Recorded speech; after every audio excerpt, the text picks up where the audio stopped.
In today's gaming news, GoG.com offers a full refund for defective games, we recap the Spike VGX Awards, and the NSA is spying on your games, so watch out.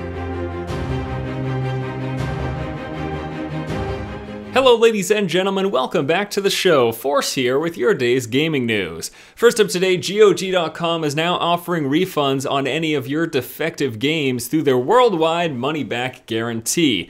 The way this is going to work is if your game does not work and the GoG support team can't fix the issue, you can get a full refund which will be available up to 30 days after the purchase. They're also offering a full refund if you purchase a game and decide you don't want it. You made a mistake, you bought it by accident, whatever. Now, the stipulation for that one is that if you have downloaded it, that won't work. But if you have purchased a game, don't download it within 14 days and decide you don't want it anymore, you can go ahead and get a refund for that as well. So pretty fantastic stuff. I mean, this is really...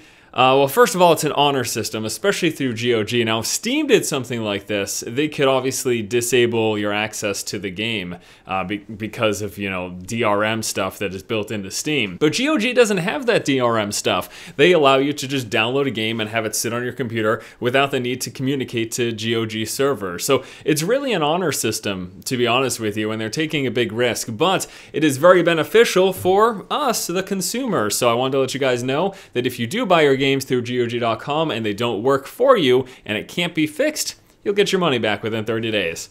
What a great deal. Next up in news, the Spike VGX Video Game Awards took place this weekend. I briefly touched on one major announcement over the course of the weekend, but right now I wanted to give you guys just a recap of all of the big things that took place during the VGX. And I'm not going to talk about how terrible everyone thought the hosts were and how awkward conversations and jokes were. I'm just going to focus on the video games. So let's go ahead and get things started. First of all, Telltale Games revealed Tales from Borderlands are going to be working with Gearbox to tell a story from the Borderlands universe. And they also announced that they are working on the Game of Thrones series, which we alluded to in an earlier episode of the Force Feed as we had some information leaked.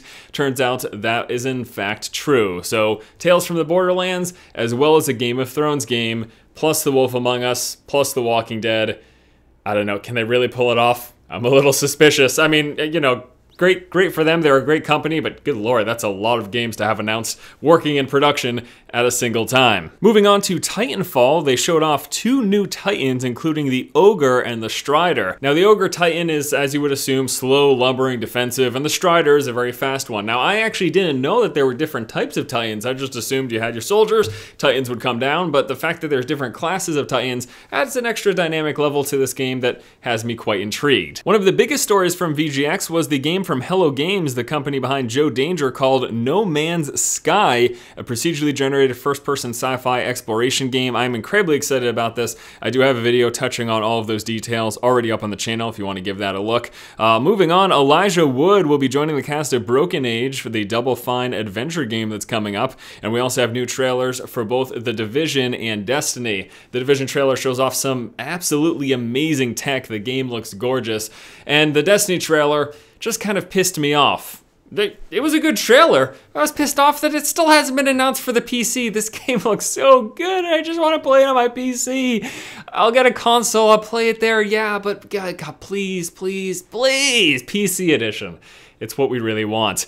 And last up in news today, the government's spying on you. Are you surprised? Well, you shouldn't be. Apparently, they're now spying on your video games. Not just Skype, not just your emails, not your phone calls, but yes, your video games. A report from the Guardian newspaper states that American and British intelligence agencies have infiltrated the likes of Xbox Live and games like World of Warcraft and Second Life with the goal of trying to weed out militants who use those games to communicate, move money, or plot attacks. Now, this is evidently being done by exploitation modules in which they basically mine information from the games and search through metadata looking for links between suspected terrorist suspects and people who are using these games to communicate. Now, according to the methods that they are apparently using, according to this report, they're not doing it sanctioned by these companies. In fact, when asked about it, Blizzard responded that they didn't know that this was happening, and if it is happening, again, they're unaware of it. So yeah, apparently outside of the reach of the company, they're stealing this information,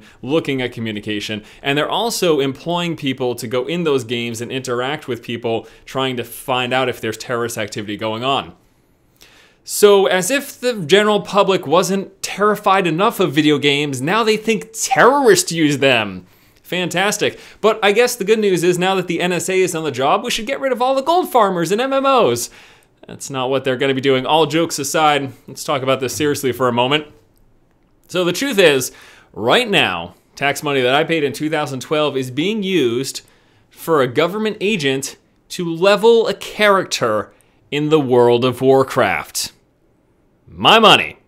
Now it's fine if ad agencies want to pay me to play WoW because you guys watch, but I don't want to pay government agents to level in WoW. That's not what I signed up for. There needs to be a checkbox that tells me where my money goes.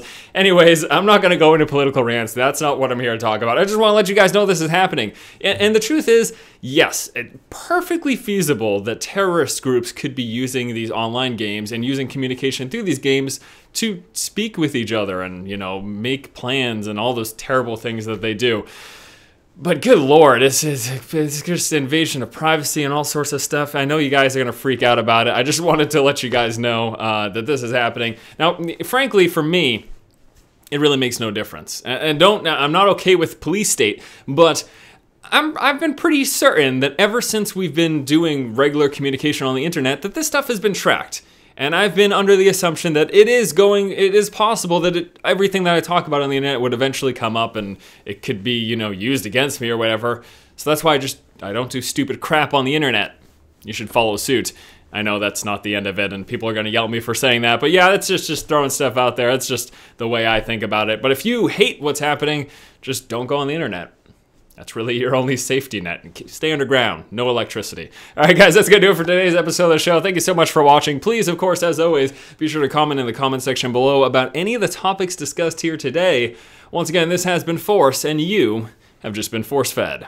Psst, guys, I think they're on to us. They know our plans!